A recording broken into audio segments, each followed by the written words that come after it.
Long before skyscrapers rose in Chicago or St. Louis, there was another kind of city in the heart of North America, Cahokia, a name that echoes like a whisper of forgotten grandeur.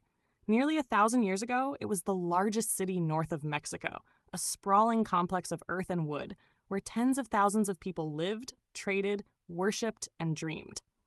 At its peak, it was bigger than London, its skyline marked not by steel and glass, but by massive earthen pyramids known as mounds. The largest Monk's Mound still towers above the landscape today, a silent reminder of the people who built it with their bare hands, basket by basket, layer upon layer of earth, until it touched the sky. Cahokia was not just a city, it was a civilization.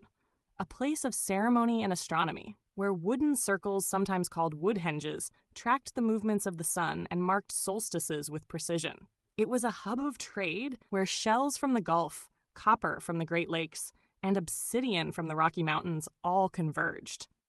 Imagine the voices of countless languages, the rhythm of drums, the smoke of fires rising above the Mississippi floodplain. It was a city alive with complexity, spirituality, and purpose. But the story of Cahokia is also a mystery. By the time Europeans arrived in the region, the city was abandoned. Its people had dispersed, its mounds left to grass and silence. Scholars suggest climate shifts, resource pressures, or social upheaval. But the truth is, no one knows for certain. What we do know is that Cahokia was proof of human brilliance, proof that native civilizations were not only hunters or wanderers, but builders of vast and sophisticated worlds.